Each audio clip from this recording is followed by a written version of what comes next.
Hey there. So if you're watching this, that means you're interested in the DLC side order for Splatoon 3. Now, I bought this way back when it was first announced. I was actually kind of cranky that they announced this right as the game or before the game even launched. That all aside, here we are, it's released. I was not going to make a video on this. It was supposed to release February 22nd. I started playing it February 21st because reasons. I couldn't put the thing down. I'm kind of tired. I stayed up way too late playing the damn thing. What do I think of this? This is an early impressions video, I guess, since I haven't completed it. I've already put hours of gameplay into this thing, and here we are. I feel so strongly about this that I thought I'm going to make a video on this because I really, really like it. Now, first and foremost, this isn't a review. This isn't me telling you how to spend your money or your time. This isn't me saying you will like this, you will hate this. This is me just saying I like this enough to make a video the day of. So, that all being said, let's talk about the DLC itself. You are playing Agent 8, and you ride the tram, the rail, and you fall asleep. You wake up in a weird place, and it's order. So if you're familiar with Splatoon 2, the last Splatfest that was there was Team Chaos versus Team Order. Team Chaos won. So this is kind of order having its time in the spotlight. I'm not going to get too far into the details here. You see some familiar faces. It's pretty cool.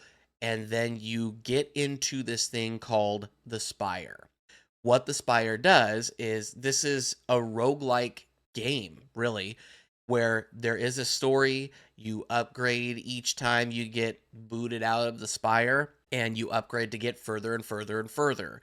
You are trying to get to the top of the Spire for reasons I will not spoil here, but that's what this is. It's a roguelike Splatoon. And as soon as I typically hear roguelike, I'm usually starting to check out. There are exceptions to this. I really enjoyed Cult of the Lamb. I got to play that more. I really, really, really enjoyed Hades. Go play that game. It's awesome. But typically with roguelikes, I'm like, okay, that's cool. I move on. This works. I didn't expect this to work. It works.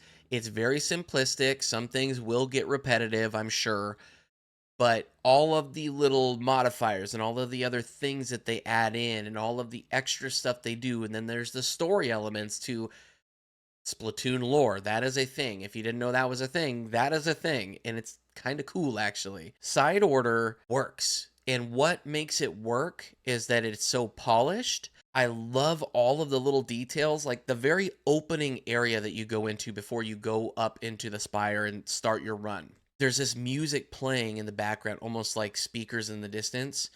And as it's playing, there are these things on the screen that are happening with the music.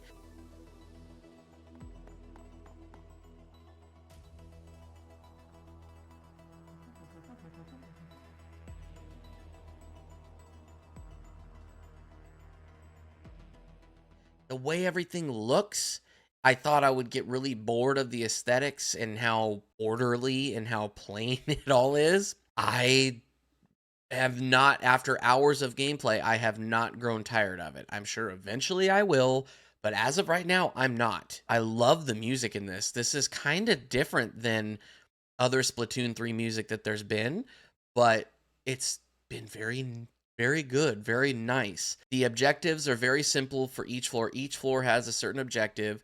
You'll be able to choose what you want to do, and you get these chips to fill in your palette. Now, these chips enhance different things, like let's say your main weapon uses less ink, or maybe your ink causes more damage, maybe your run speed goes up. These are essentially the things that you can add on to clothing in the base game. Now, with each of these palettes, these are your abilities that you earn each run. Now, when you get kicked out of a run, if you die, if you don't succeed, those chips, along with an in-game currency called membucks, those combine to give you pearls. those are what you use to upgrade different abilities, core abilities that do not get reset every run. So, better armor, more lives, better resistance to damage, all of that kind of stuff. As I've played more and more abilities keep popping up. So, I don't know when they're going to stop. On top of all that, there's a locker with lore and with other things hidden behind each locker. And so you have to get to certain levels to get keys. And you unlock these. Now, as you unlock, there are also new palettes to use.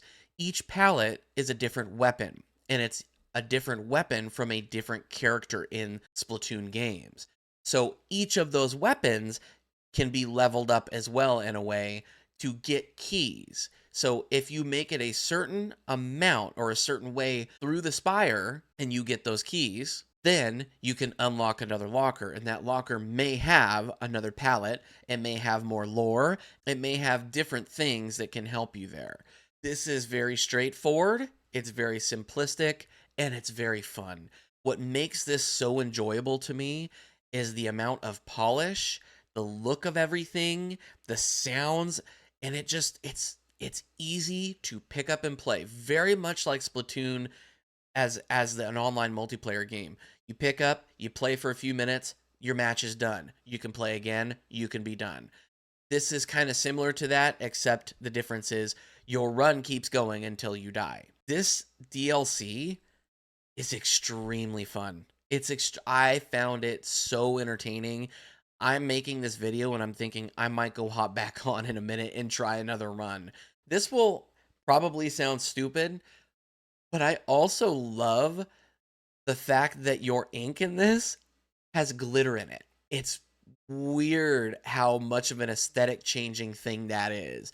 So as you're shooting the ink all over the place and killing these enemies, which are called gelatins, by the way, as you're doing that, all of the ink has glitter in it. And it's amazing how much of a change, like, to the aesthetic. It's such a cool juxtaposition with the very white, bland look of everything around you. And the gelatin's ink is black. So it's dreary, it's bland, very much like everything else.